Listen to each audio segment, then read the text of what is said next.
Yeah, I don't know. Because if you're in the hospital, separate from the center, and so the priorities. But if you were an MD or a DO, largely your salary would most likely be coming from children's.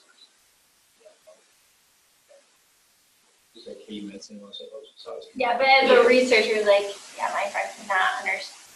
But the people she interviewed with also couldn't explain to her how her time was split. She asked, like, so would I be here, you know, would I have an office here, you know, 2.5 days a week, and then I have an office. Two bosses. Yeah, and they couldn't explain it to her. So I don't think I ever filled the position because of I have a picture of. This is what it does. that. Do you have people that join remotely? Sometimes. Not, but they probably won't be today. This is just for the recording.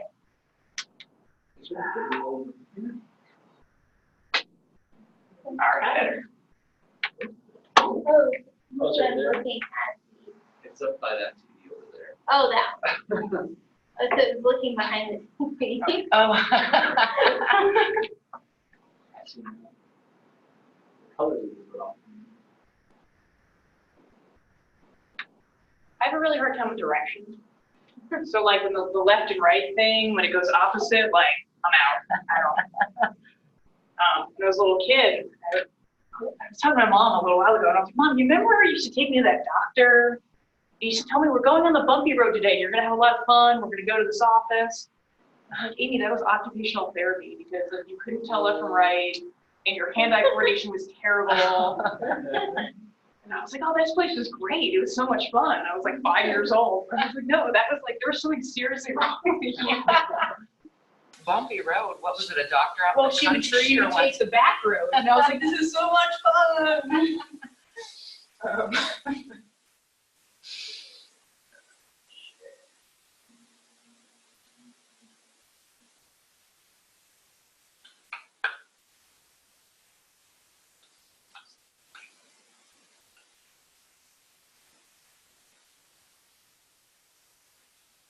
So have you used Blackboard Collaborate at all, Amy? I have Or not. do you just use Zoom?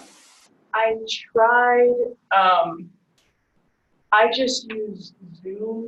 Like I tried to log into the meeting that happened 2 days ago, the ops meeting.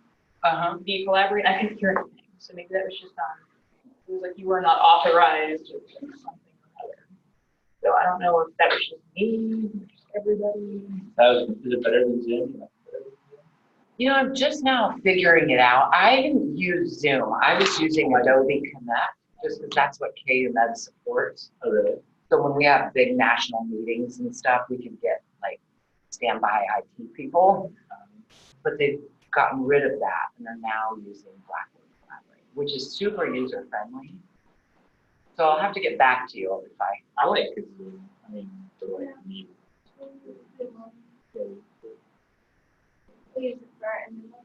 Really easy to share your screen. I'll have to look in why you couldn't hear because I'm not sure what. Did you dial into a conference line or did you use the number that was with Blackboard Collaborate, which started with something like 517 something. It might not be local. It wasn't, I didn't dial into a local number. Because there were other people on the phone. Yeah, like I saw people joining and I saw the slides. Skype. All right, I'll make a note. No, but it might just be me. It might just be me. Yeah, I'm running around Oh, on my laptop. yeah. I mean, You didn't miss it. Yeah, but I don't. okay. I mean, as long as it wasn't anything. It was low from my computer. No, it was Okay. informatics. Okay. You guys talked, did you talk at all about that? They talked about it a little bit at the end, and I think the decision is that we need a bigger meeting with informatics and Ed and Juan and the two of us and Jen. I don't understand the platform that is already in existence that they're talking about. Are you able to access that? Have you looked I into don't it? have access to it. I've heard a lot of griping about it, that it's difficult to use, it's a pain, faculty don't want to put it back. Yeah, I heard it's a pain. It takes a lot of administrative support, which it shouldn't. Yeah, it must be. We used to use back pro. Now we dropped it. And now there's certain acting analytics. We'll give everyone So it's Oh, yeah, and my presentation's not gonna be long. No, I This told is them you one of those would things where be, you should you know, review. And then basically, at the end of the generate. Like Peer a review. I need to Yeah, update you the see the here's the but guide I that's. was talking about. So basically, you're doing like. And then- It's your own Shots of CD. everything. There. there, well, 'cause some stuff, even though That's you enter it chooses not to display it Which because. again, I got it back out today. I mean, It's my just teacher- clunky. my teaching Like, Yeah. oh, yeah, I haven't done it in 3 months yet now. So Oh, I got that's this an out. account frame. it's like, Not it. it's, Yeah. it's confusing. They don't put it on there, Well, even though it's- I enter it. That's all for the. Hi. Very good. Sure. How are you? All right. Yeah. Decided. What are you excited about? You can make it. Oh, good. Tell me how to fix my bibliography. Okay. Duplicating, you're already there. Amy told. That's, Oh, did you walk him through it? No. Are you kidding, or do you really have some non-compliant? Well, we do have that issue too. But actually, for some reason, scholars think they're actually, they're appearing on my bibliography. But now somebody actually Did you looks at my check them? bibliography. Did you say add to my bibliography? No, I have no idea how to it's probably my So I fault. don't have That's no probably idea how to get them off. I thought I put them in You're like really the other folder, but You mean the K scholars or? Yeah. Okay, well, Sorry. actually, they should be on your bibliography. Well, no, because then when I put it on my NIH bibliography, somebody clicks it, they look and say, he's not even on this thing. He's got a sham bibliography. Here's why you should be, is because you are the PI of the KL2 program. And so if you're acknowledged funding, then it gets populated into your bibliography. Understood, but that's not what I don't think that's what the reviewers are going to say. Yeah. So you I don't know add if they your know. bibliography. there is a way That's my to separate bibliography. the notes. I mean, the way you see it, you can categorize. Like, that's how I did, so I didn't have to lead through. Like, it's definitely my fault what he's talking about, because I had to put them on there in order to get them to upload into the river. Right. Yeah. So that's the correct way to do it, because Well, I've just messed up his entire universe. Yeah. I can help resolve this. The reason I So figured maybe this, I might be able to create another my bibliography. Yeah, you need to. Is what I can do is just create. I just have to have two my bibliography. Yeah, I already made that. It blow me up every now and then.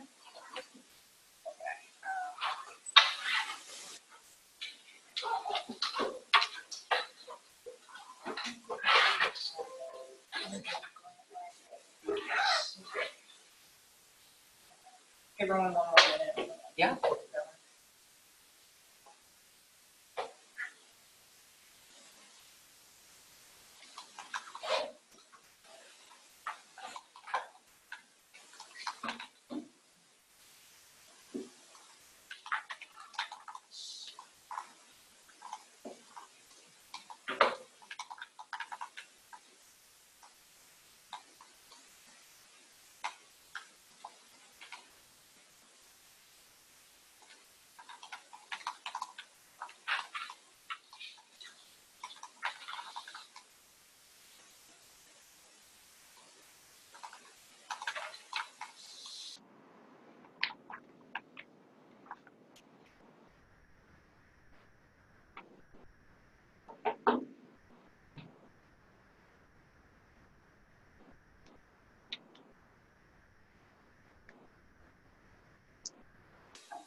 and Russ get the system worked out that we can use for tracking Tuesday?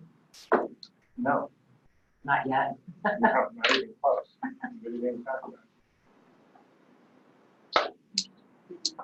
Tracking system. Yeah, no, Russ decided to talk about something else. So we need to talk about the tracking system in the future.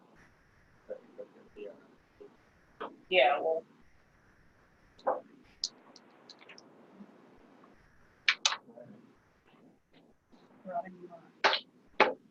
Get started, introduce the topic Sure. we'll be talking about today. Can I take this now? Sure. So obviously, as you can see up here, I'm going to give a brief background of the NIH public access policy and the publication compliance. How many of you in here are familiar with this policy? A couple of you? How many of you have been a first author? Oh, yeah, okay, yeah. Okay, so this policy was created in 2008, and it requires investigators to publish or import their articles onto PubMed Central, which is different than PubMed, and I'll go through all these databases that kind of talk, kind of don't. But they do have this specific sentence in here that does include scholars as yourself. So you know, everybody in this room is going to need to comply with this policy.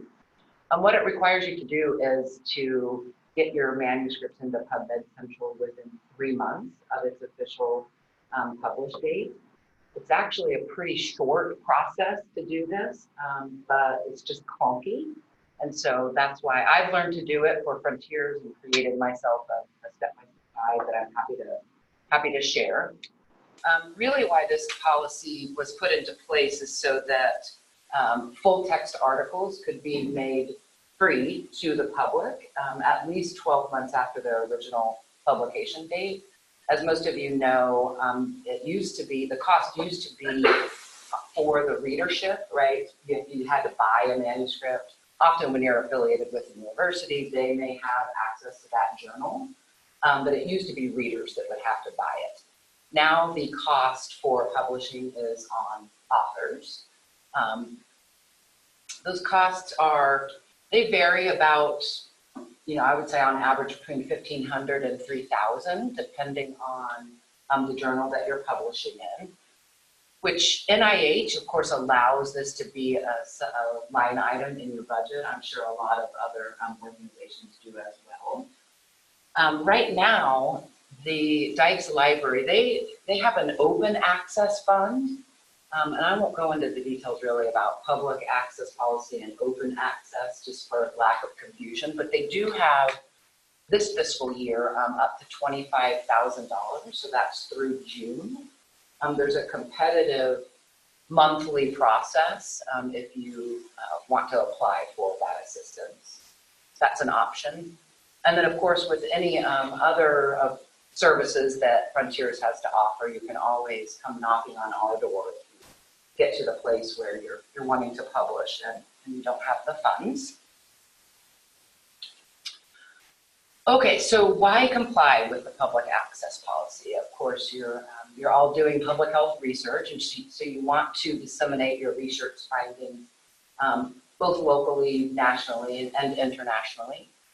So this increases data, of course, across the research community, whether that was good or bad. And maybe the big one, I should start with this, I almost put it on here twice, but NIH can withhold funding. So this can be from you as, really it would be from the primary author or the PI of your funding mechanism. Just like what Dr. Ellerbeck and I were briefly talking about, if you're acknowledging the K or the T program, regardless of if you're in the first author, if it gets acknowledged, then that manuscript automatically gets linked to, in this case, it would be Drs. Choi, Ellerbeck, and Marin. And so if they have a non-compliant manuscript because of acknowledgement, in this case, you guys, anybody that publishes off of let's say Frontiers, then their money can be withheld as well. So that's kind of the big sticking point, I think. So, okay, how familiar is everybody with all of these databases? You've all probably heard of them, at least on some level. Okay, so PubMed, as you know, has been around for a long time. That's just a database of primarily abstracts.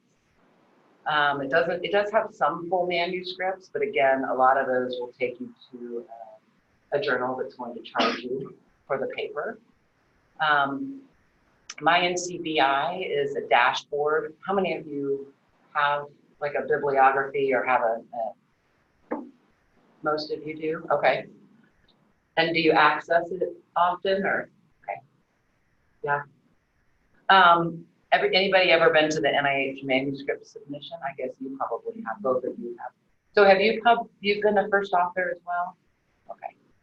Is your paper compliant? On my papers, usually, usually I think when you submit, usually the actual publisher oftentimes will, Okay, here's the tricky part with that. So a lot of them, do you mean we'll submit to PubMed Central? Right, yeah, because I've had that when I've submitted and they said I get a notice from PubMed Central to go in and verify. So. Okay, so what was the duration after your original publishing?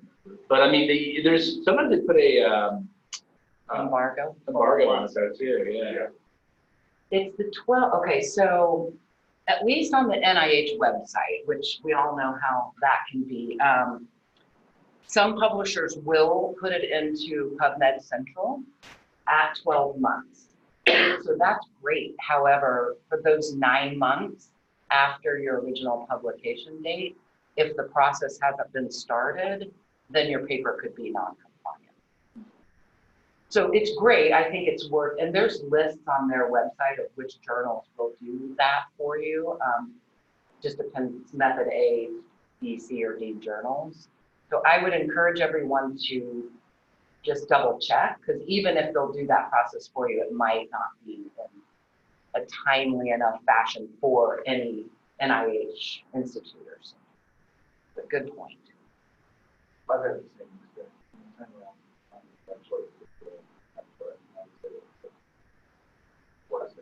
Yeah.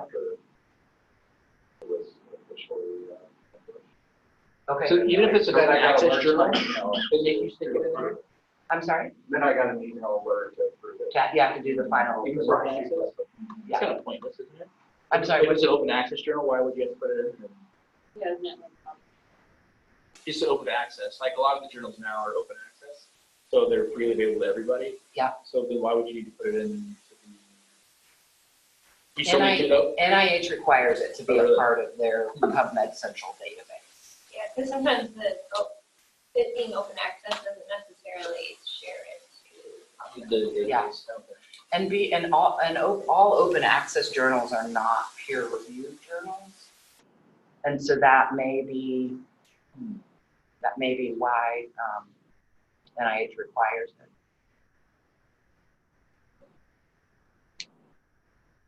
Okay, so I'm just going to walk through briefly. Bear with me for those of you that have done this. I did create a guide, and again, I did this for myself because I'm the one that often assisting Dr. Barron move his publications through the system, and there would go months between them. So I needed my own step-by-step guide, and I used it this morning again, actually.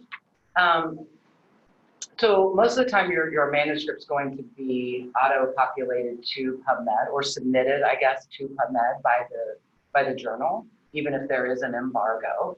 So I found it the easiest to start there, adding the citation to my NCBI from PubMed, in part because it auto-populates some of the fields. And so we're starting here in the My NCBI database. So this is just a blowout of my bibliography. Again, those of you that have them, you're familiar with this, but again, you can manually add these, or you can add them from PubMed, as I mentioned.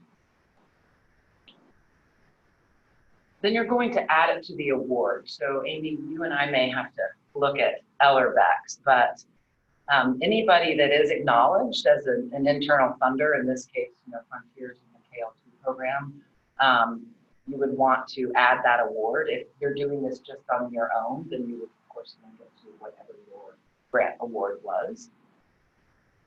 And I just do this step first. I don't, it's not necessarily a requirement, but this is going to be the last step in this system before we jump into the NIH manuscript submission system. So then you're going to edit status, which is also in that red circle right above add the award, and then begin the submission into NIH MS. So I won't walk you through all these steps. I'm just going to point out a couple of them.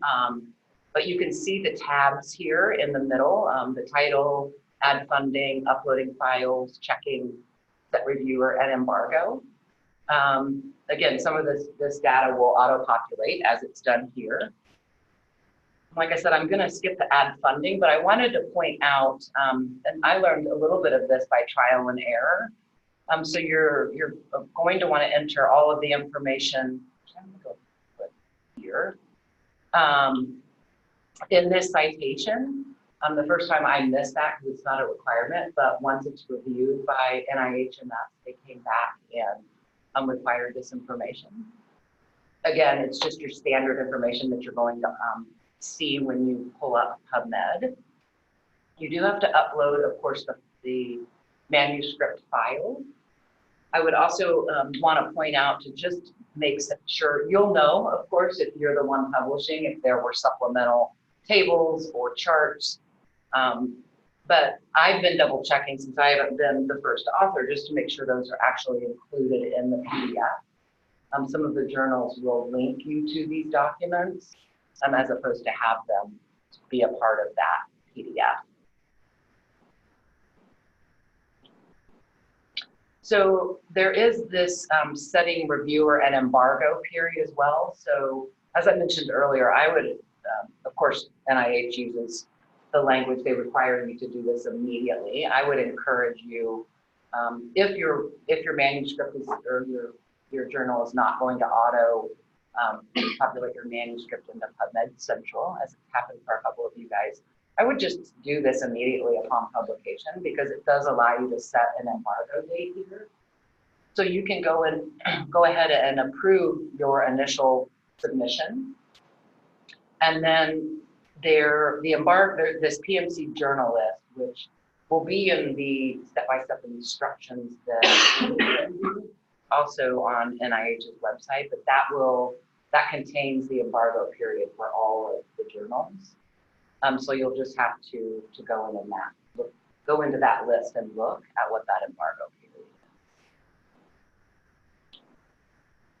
So pretty simple, right? Like you're done. That's not a lot of data entry. Doesn't take a lot of time.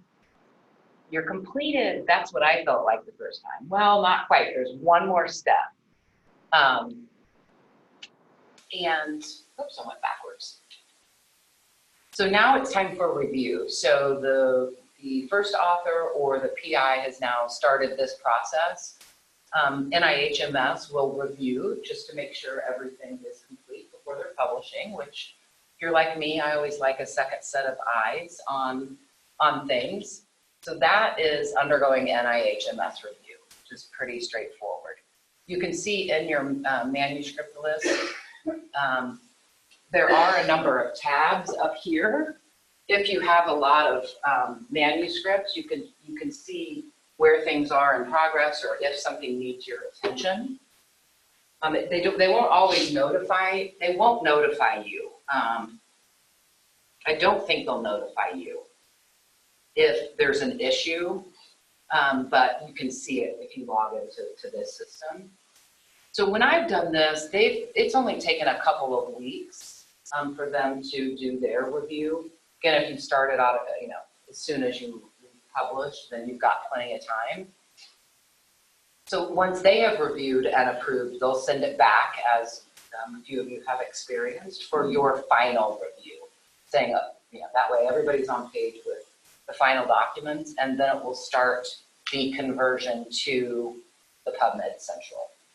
So then it's ready. It's ready to go, and you would not be incompliant or non-compliant, even if, again, the embargo period was 12 months from now. And this does get reported. I mean, I don't know if any of you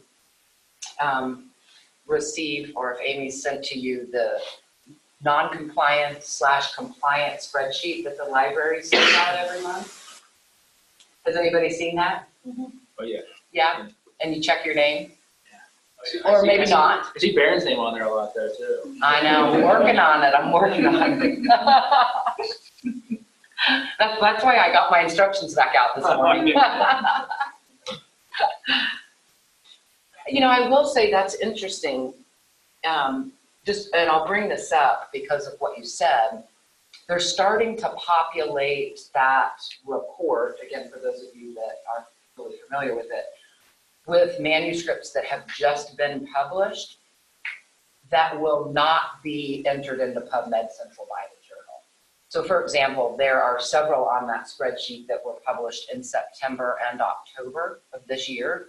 So they wouldn't be compliant until, you know, November and December.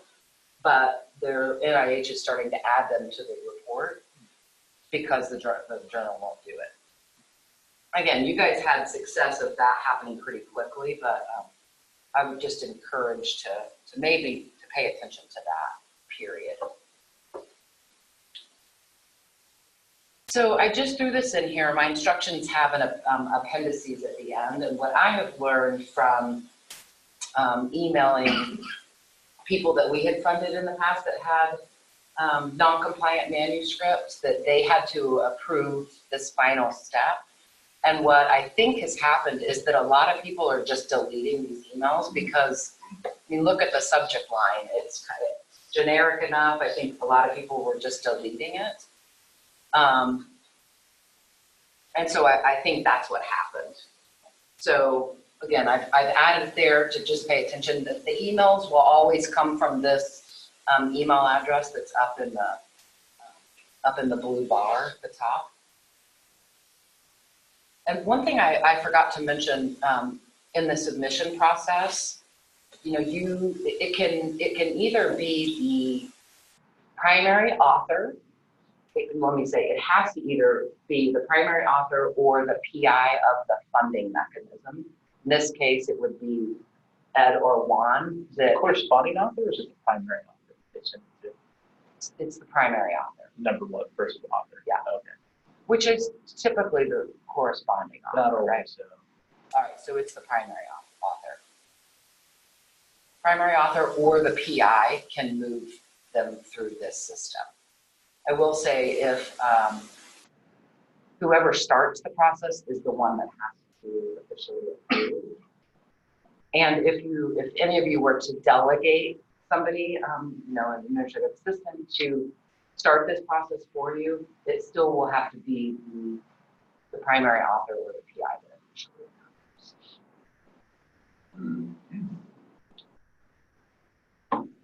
So that's it. Questions? Did I totally bore you with publication compliance? Can we just pay somebody to do this for us? Why don't we have a universal person delegate? It's a good question. I think, you mean like somebody in the I library? mean, so does this require a lot of scientific expertise in pharmacology to push the document through? No. But I'm sure it actually requires a cognitive capacity or what. Not really. Like upload something, check a few boxes. Yeah, because I find it ridiculously confusing, particularly for manuscripts A, B, C, and D. I know. It is, and there, like I said, you know, this is something that Jen tasked me with early on, just because, you know, as I mentioned earlier, we would not get our $5 million every year if anybody that we are affiliated with is non-compliant. So look, but just in a hypothetical situation, if we all had a standard person that we would delegate to, that person could then process all of our manuscripts for our compliance. Now, they wouldn't be able to process the final approval step, which is going into the system, clicking on the PDF. If you're certain that it looks good, you don't have to scroll, and then clicking approve. I know like they used to have the Liver Center Cobra grant. I know they would actually keep track of compliance, and if you had listed them, they would tell you you're not compliant. So they kept track of that. I don't know if you guys keep track of that for all the KL2 or the. Well, the library does. Or even institution-wide within the library thing, right? Okay. Yeah, this was separate from the library thing. This was actually one of the grant administrators that would email and say, hey, you got a non-compliant manuscript. You need to get that compliance. Amy emailed me and I was She's probably getting that, and actually, she could have been delegated by somebody in the RI to get the report, but that report that the library gets coming from NIH, they're just kind of a pass-through, but that's essentially what I'm doing for people that we fund and for Dr. Barron's articles, of course. But yes. So did I make it less confusing for you now, Dr. Ellerbeck? I had to step out during the less important part. I'm always able to follow my way through it, but it's not necessarily intuitive. It's really not. And I told Amy, again, I screened the screenshots that you saw, and there's more of them in here. Sometimes it can be a little much, but I literally created this for myself because you don't do it very often. And as I mentioned, I pulled it out this morning again. I'm like, wait, what URL is it that they want? Well, they want the table of contents for the journal. So, and then I think after you do it a few times, it does, it's not hard, it's just like, where do I start for the steps so that they talk to each other? Yeah. That's the clunky part. So the easiest way to 100% ensure compliance is just go to your bibliography and on that page it'll list them. It'll show the compliance on it. That would be my recommendation. And as soon as it's officially published in a journal, because you saw the data entry. It's not even going to take you 15 minutes to just get it done, and then hopefully within 2 weeks you'll get the email that you can just click it and approve it, and then you don't have to worry about it. That's all. I just went through my bibliography and looked for the red, the yellow, and yeah. So you can look there, or you can be proactive and just start the process so it never becomes non-compliant. But it's the same steps, right? When you see that red non-compliant. But when you have a journal that automatically does it, update or edit status. Yeah. It's always done. Yeah, that's great.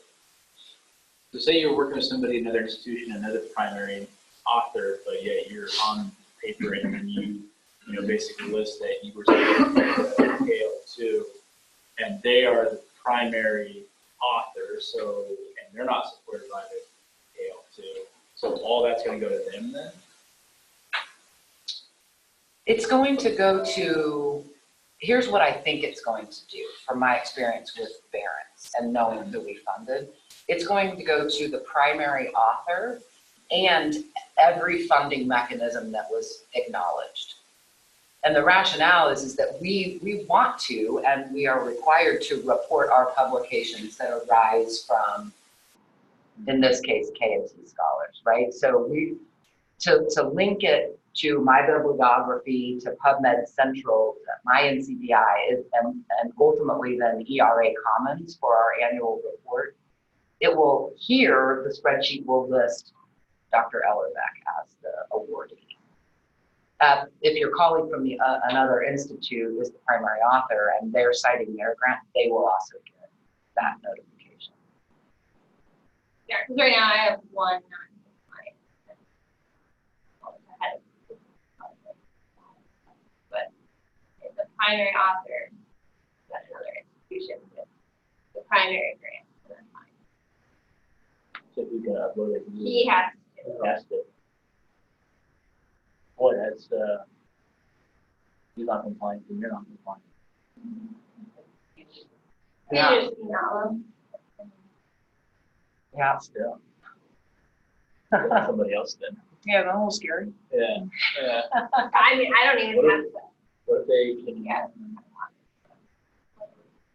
like crazy and Pretty sure he won't. He has like $9 million written Cheryl up. So the PI of funding mechanisms do have the authority to do it. Oh, They do. Now, sort of best practice in Frontiers is that when we realized, or when I started working on this, as you guys know, some of Dr. Barrett's on the list, I reached out to all the primary authors. And there was one individual that essentially just told me they weren't going to do it. And since Barron was and this was a paper from like 2014, since Dr. Barron's, it was our version 1.0 of it, but since he was cited, I was able to go in and do the process. So the same would be true for Dr. Ellerbeck being able to do it if for some reason your primary author didn't. No, ripple effect. Any other questions? Thoughts? Great. Okay. Yeah, you bet. Okay, so, Then we appreciate it. yeah, so related to that, we'll, pass this. We want to talk a little bit about, team science and authorship.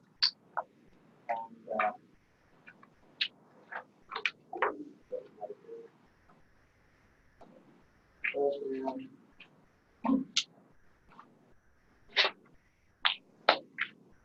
and so this gets into listing that whole list of authors and co-authors. And so in this second document that I have here, it basically gives the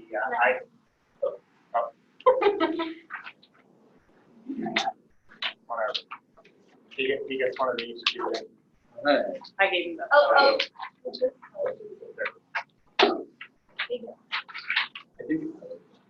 Yeah. You need everyone back? No, we're good. We're good. You got two copies. Yeah.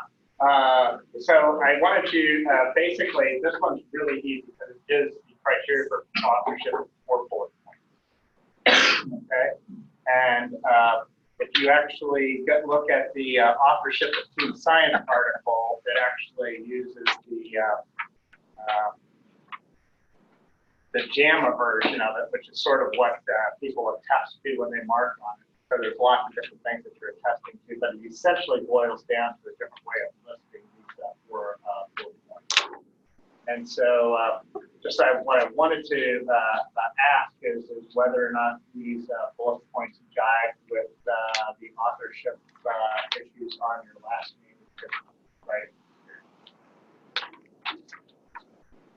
Any issues or concerns or deviations that kind of fell out of that? I was actually just looking for, it's easier to read them just on here, a 1-page sheet. There's the 4 bullet points on the first page. I had a unique experience for me recently where I needed to generate some preliminary data that I packaged as like a short research letter. And I had shared the idea with collaborators that I published on Facebook, but I just did everything from start to finish. And I wasn't sure if I needed to be offering authorship, but I had shared the idea that I had some interest in what it was. We ultimately came just as a single author.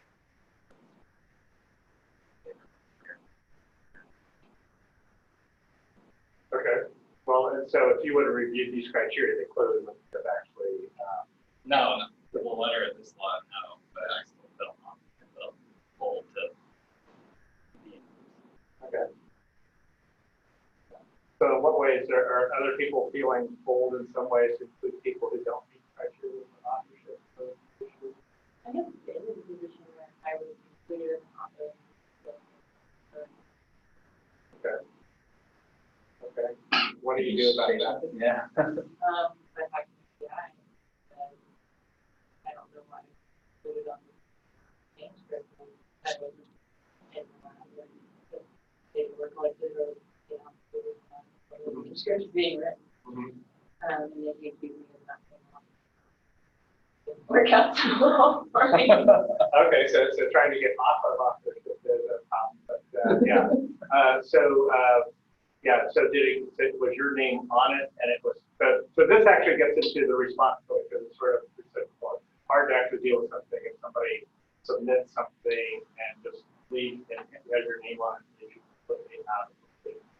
I was informed before it was submitted, but I didn't have any voice in the process. You were given the opportunity to make any comments, or No. oh, it's hey, this is submitted. Yeah. Yeah. Like I was told before it was actually submitted, but I didn't run it back before it was submitted, but it was still.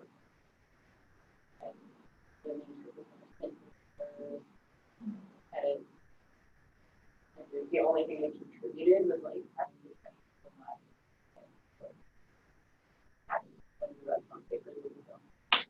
get authorship on. It's substantial. It's a little bit of a loaded word there, Sarah.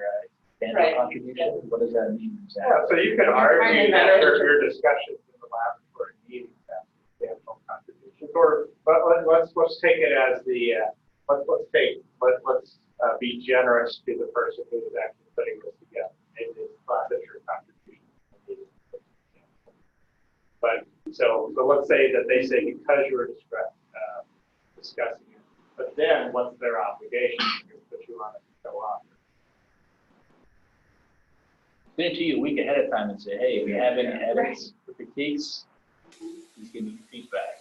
Which I would explicitly forbid. How was that worded? I'm curious. Because when I talked to the PI, I was like, you know, I feel like there's something more that I should be doing. And he said, well, you can pursue it, but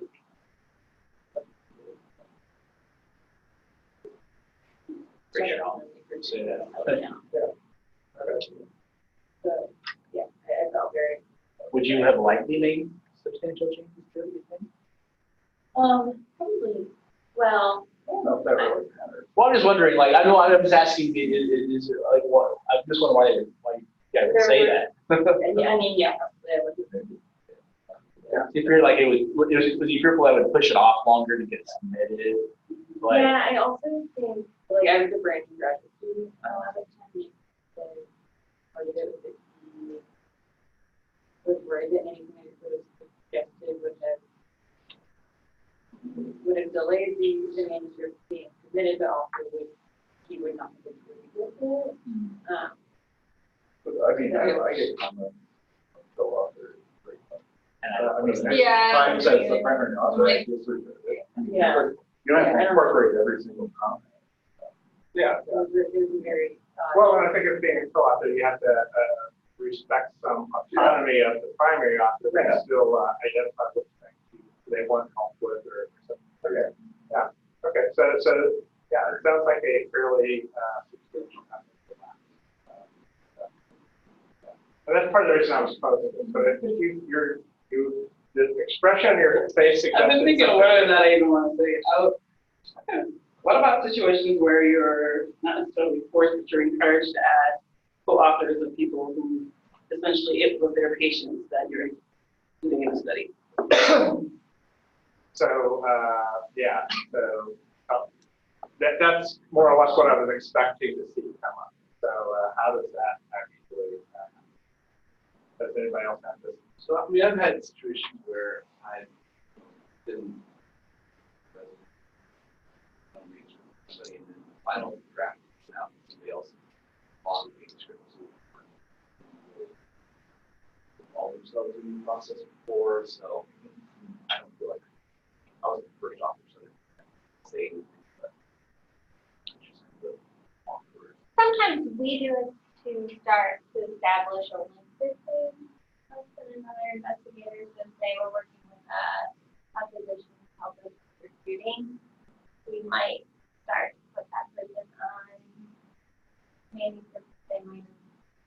maybe not his actual contribution, but, you know, said something or edited it in some way that helps his holding.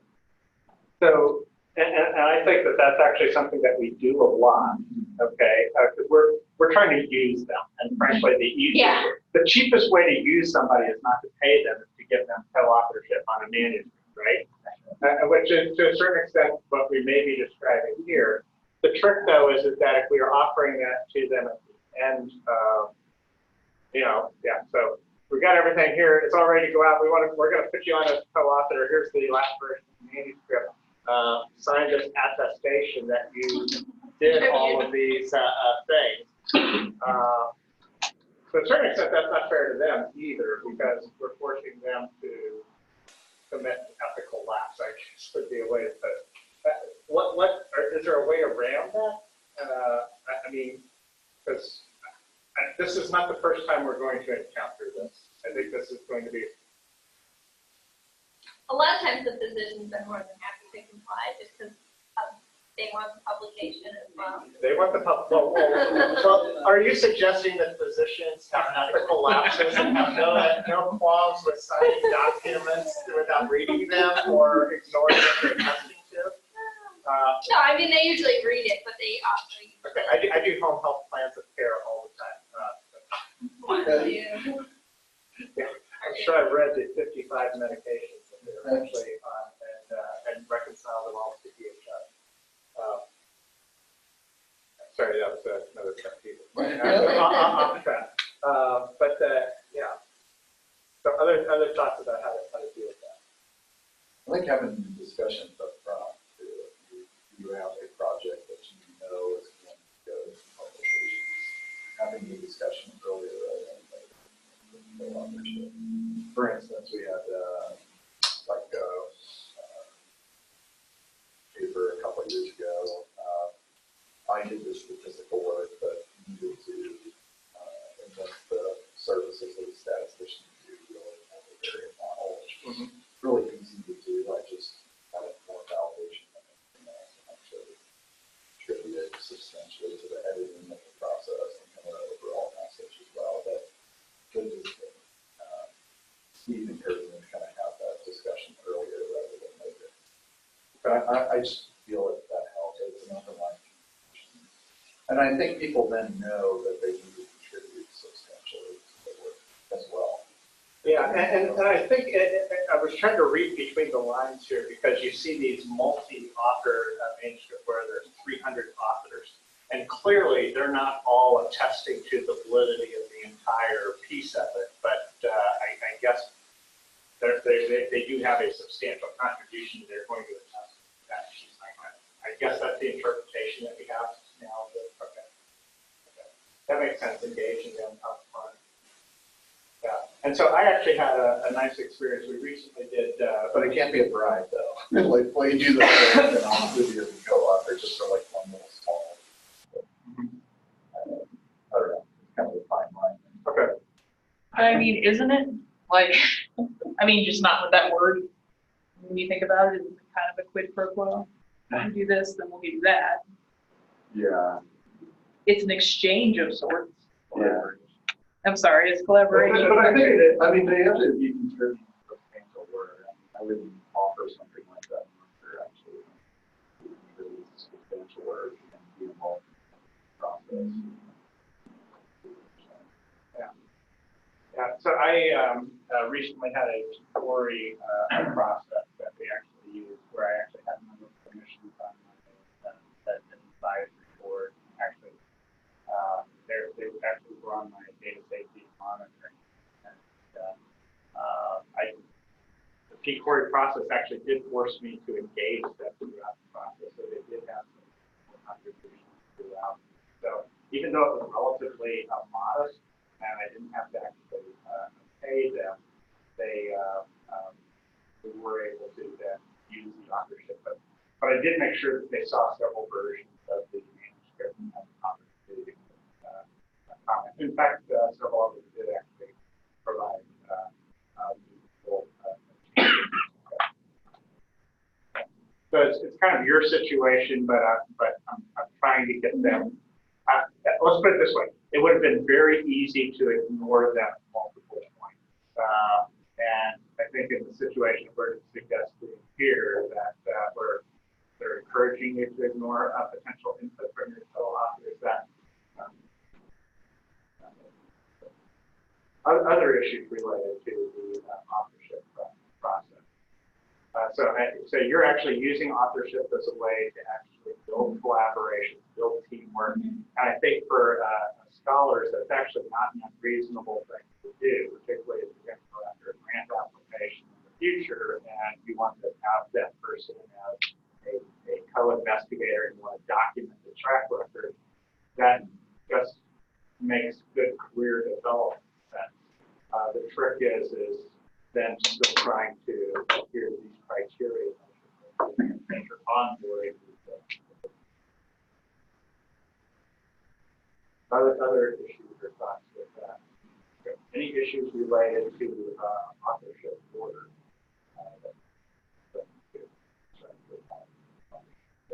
That's usually pretty straightforward.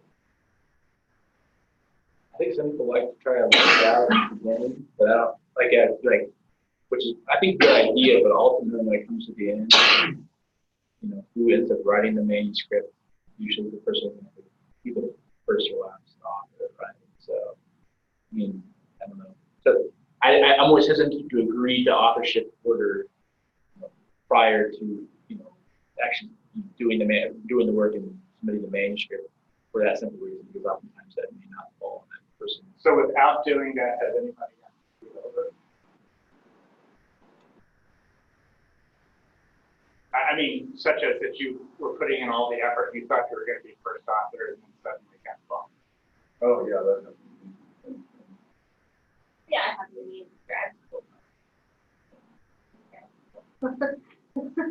And I wasn't the PI on the grant. But you were in grad school. You're pushing, but you wouldn't be like first author.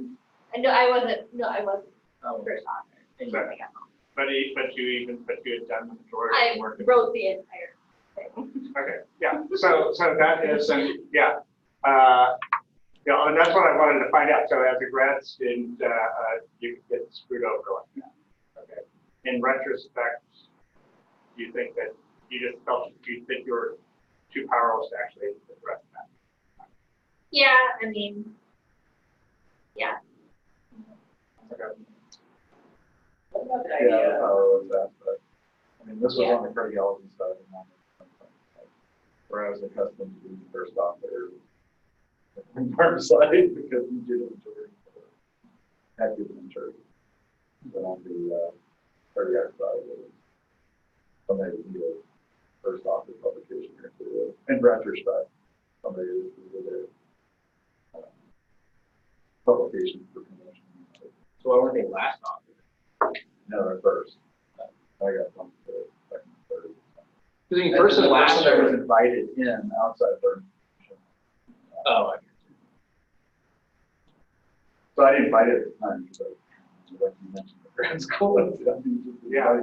But I learned never to replicate that. Yeah, that is a terrible. I mean, you both got royally screwed and very inappropriately. So at least it seems like in the way you're.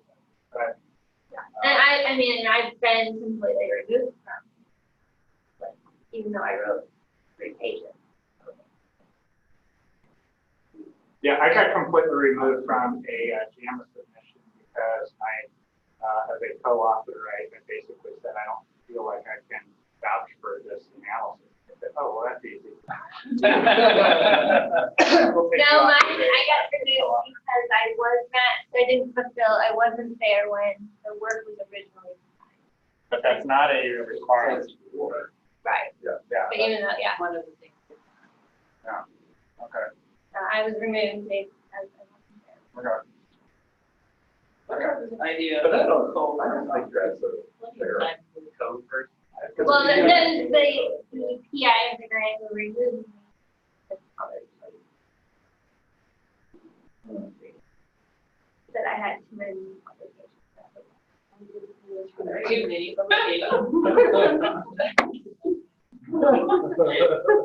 Well, it was or whatever. Right, Yeah, whatever. yeah, we have, yeah, not, well, it's not, that's your. Right. Okay. Yeah, what were you saying? Co-first authors, is that a real thing or? Has anybody been a co-first author or used that in a? I have, not used that.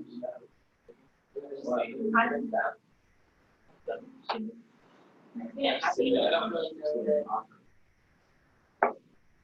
I think, and so this may be something that we actually want to talk with Diane Durham.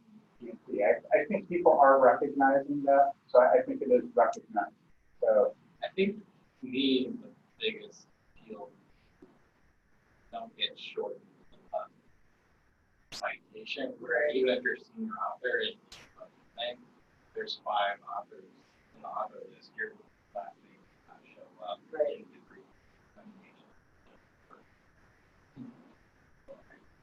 Fact,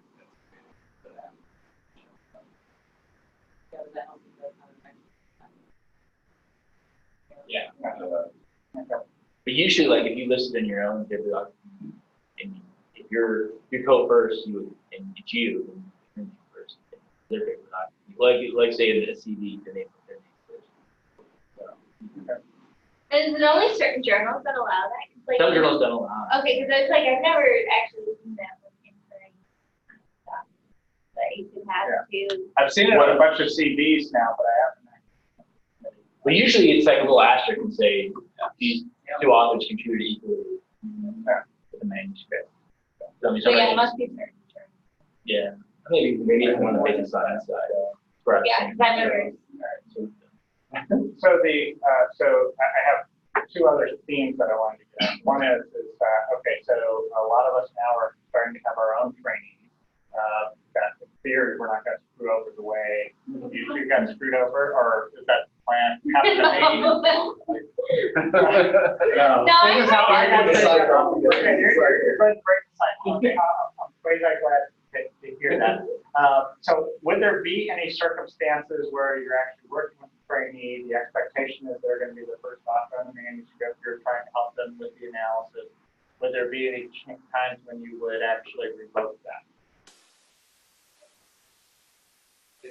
Or once you've decided, oh, this is what you're actually getting at here about the idea that you sometimes decide things later.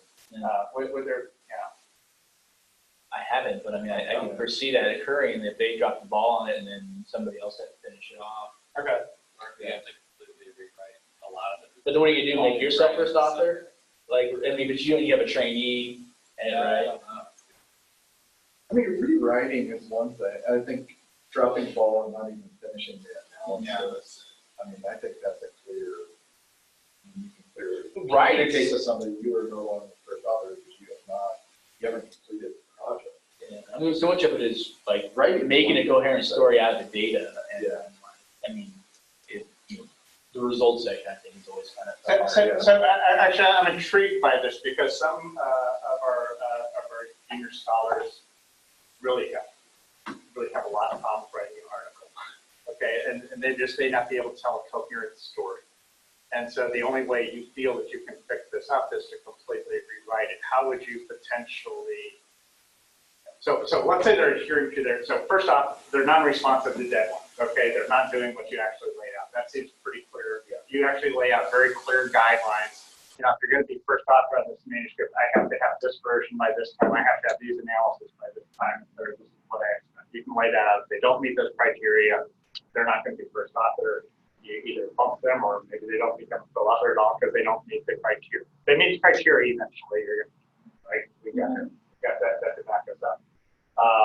When do you get it? If they're meeting the deadlines, but their performance standards are suboptimal, does that become a rationale for potentially removing them as the first author? How do you potentially deal with that issue? I mean, I think to a certain level, we can guide them through that. Like, you know, trainees, grad students, and whatever, in particular, are going to need support through that, but that doesn't mean that they are moving the project. Okay. And so part of the training is, as an intro, part of training students is to coach them through how to tell the story out, how to present the results that is compelling. I certainly did that when I was in grad school. So I think rather than whoever's mentoring taking it and writing it, I think that there are ways to get ahead and talk through what the story is and what the vision of it is. Back to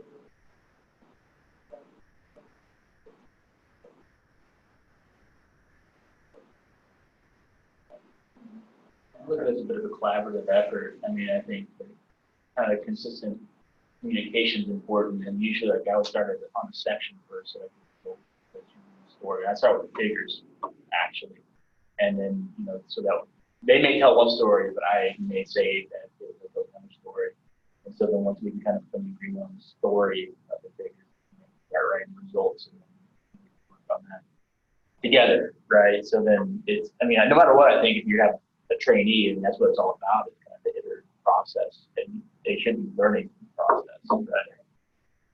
I think that's exactly. Yeah, and so if you're forming a new relationship with the trainee, you don't know how well they're going to step up. Is this where you would actually wait to, you might have them do some work on this before you decide that they're going to be first author and then say, yes, you're responding well, I think we'll be able to Right. make a first author on this? Or do you actually make that decision at the beginning that, okay, you're a complete neophyte, this is going to take a heck of a lot of time, I'm going to make you first author even if it kills me. Yeah. Sometimes I'll mentally make that decision, but I won't verbalize You it. won't verbalize it, so you may withhold the decision about authorship for a trainee until you demonstrate that. Right. Okay. And that's kind of the Give me nature of the opportunity. pre-doc program, right? I mean, that's what we're doing. I mean, our expectation for our pre-docs is that they're going to first author write a manuscript.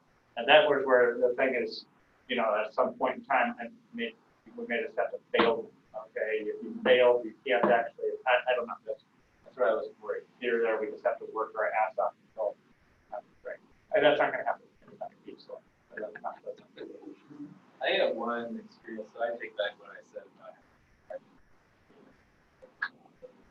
my situation. I was applying for grad school at Jupiter Monitor.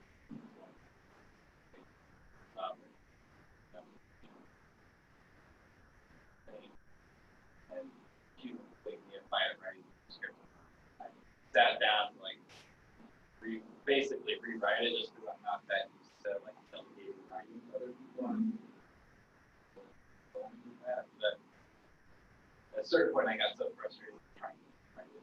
And I'm not now sat down with the same monitor and the keyboard and just went through and be like, this doesn't get right with me. I would like it to say something like this, and then we both came out. It worked well. Yeah, and I'm working, that's an interesting way of doing it side by side, because I actually find myself that I end up doing lots of edits on these documents, but I don't think that the person receiving those edits understands the context why those edits actually exist. So doing it face-to-face allows you not only to work on the actual content of the edits, or that philosophical framework. And so I'm kind of the opposite where when I do edit, it looks to comments as opposed to modifying text. And I'll give it to you to it would be better to organize it if I why. So I give a lot of rationale suggestions and just Yeah. I do it based off the level of training, like their resume templates, because I thought they rewrite it, their number of it, but elevated. They write with more comments. Suggestions. Yeah, and then when you have somebody where English is a second language, you're getting a lot of stuff. 15 years later, one of my trainees was saying that stuff that is it's just absolutely perfect. But boy, the first couple of years were. But I think the coaching is important. You mentioned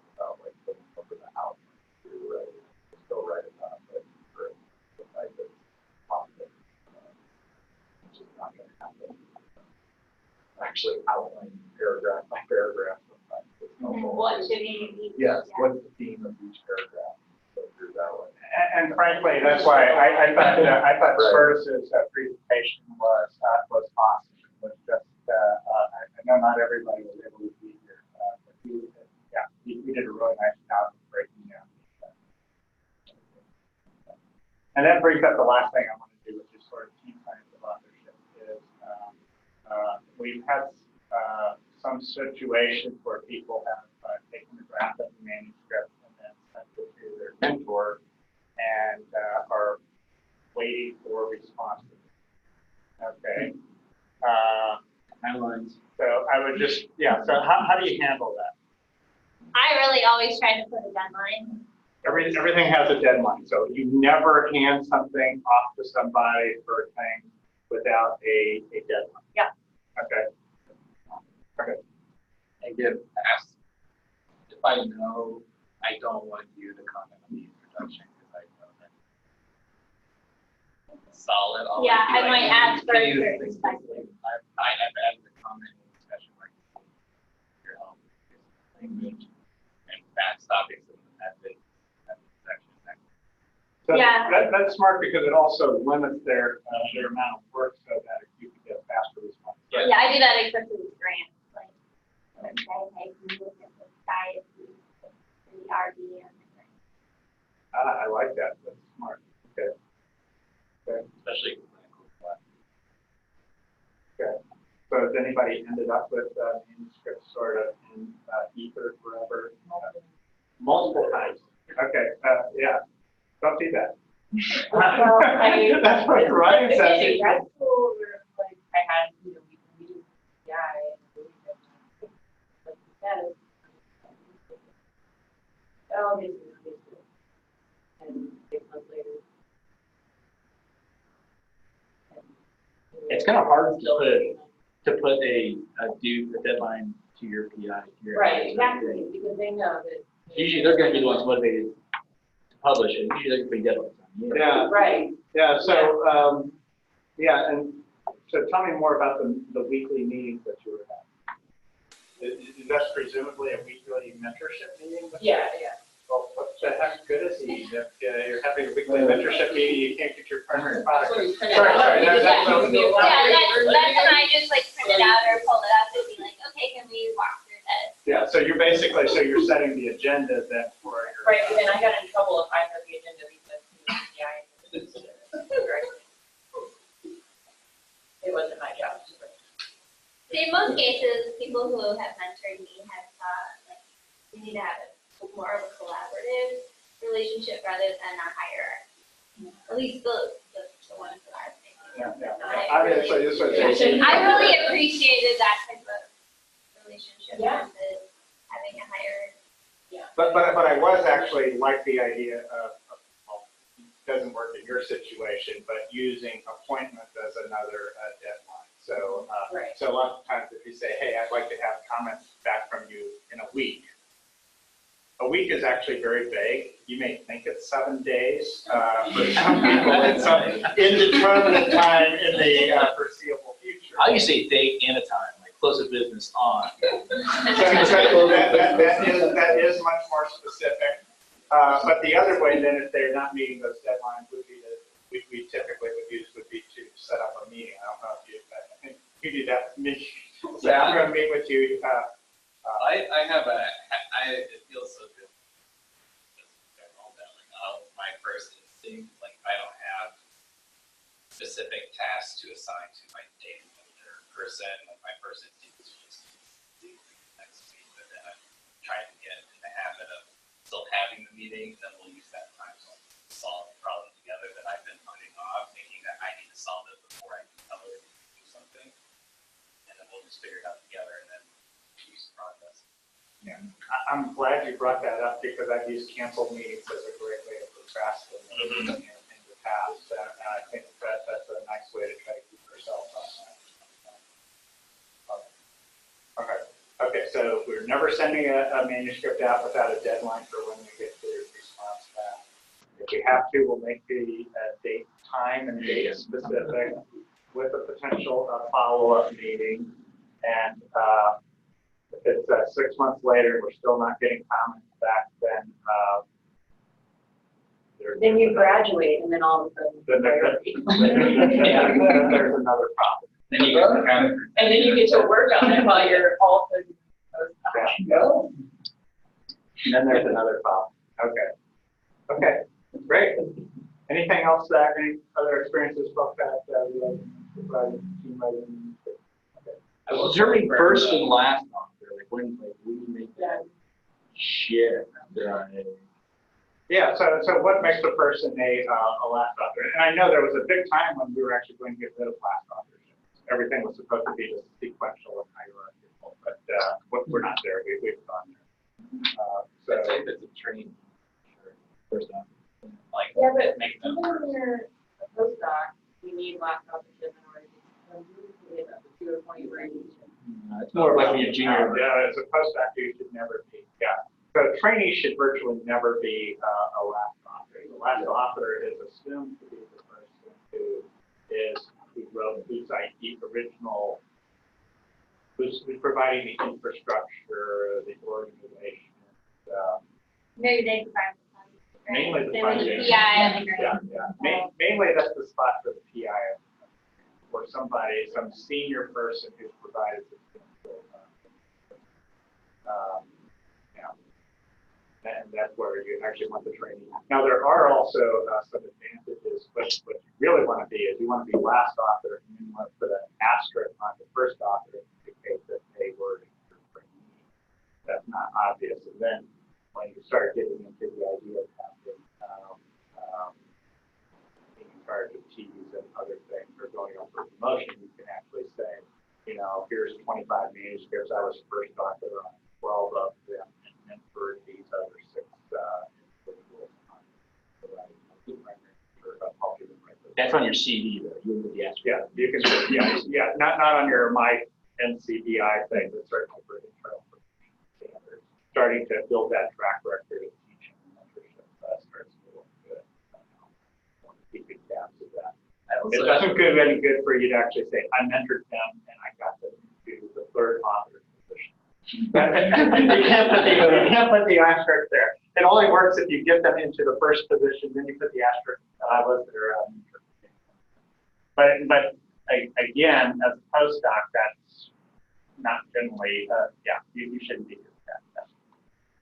I have a mentor who, this might apply for people working with population data, retrospective stuff, but he has a notation for, she'll just bold her name and she is an author, and asterisk straight their first author, and also has a different superscript to indicate that she's the one that designed and actually conducted the analysis, I think just so she can demonstrate that these are her quantitative skills. A variety of quantitative skills that she employed. Yeah, I've seen a number of bibliographies now where people are actually specifically specifying their contributions. Yeah, we've gotten a couple of these. P&T, you have to know, right? At least for KU, because I just did mine, so. Yeah, it's what specifies your contribution. We got some crazy facts that Yeah, we haven't actually understood. Oh, there you go. But I actually think that may be There's a separate something section. that's coming, particularly as we're getting these manuscripts with 500 authors on them, that people will need a special. I don't publish anything then. So in the cancer sector, No idea. what we do is we're actually pulling in the manuscripts that people have, and it turns out that our highest impact ones are from, they're these Nature and Genetics or something like that, and they all have 500 authors on them. Only one of them is a KU person, but it's okay because the impact factor score is fantastic on them. Oh, I have a question. So I've been included as like a study team, like a branded study name. So it's like it's like Smith and Brothers Research Group asterisk, and then on a last page someplace else there's 50 authors. Yeah, well, I think it's like 4 authors, and then a group of like 5 others. I'm in that. And you're in that group. Yeah, I don't. But if that is on the byline up there, and then there's an asterisk and it puts your name down, and a footnote on the manuscript, you're a co-author, right? Yeah. Okay, that's why I was Yeah. like, do you still? I just. Yeah, it's just, Yeah. some journals will just the number of co-authors, and so that's where they go around. Yeah, and there's other journals that have 300 authors. There's other ones now, particularly New England Journal actually has a whole bunch of these where they put the whole study group that are on authors. That's what this paper is, which is awesome.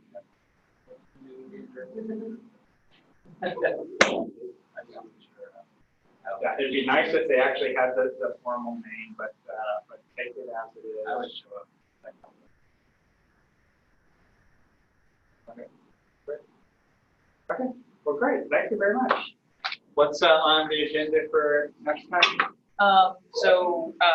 First Thursday in November, we're going to be talking to Kim Smulderen from KUMC about stakeholder engagement And instrument development. instrument development. Yes. And we'll also hear from Deepika Palanini about her early stage career development. So we'll split the time between those two. Yeah, it'll be very good to hear Kim's discussion of instrument development, if people are interested in reported outcome measures and things like that.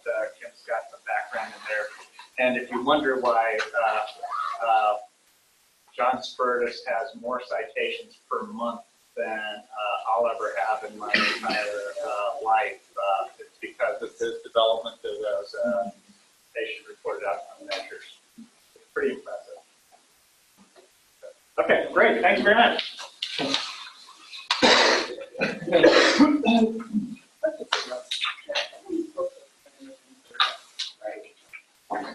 Yeah, that's in your email. Yes, and I have no idea. Who else to ask?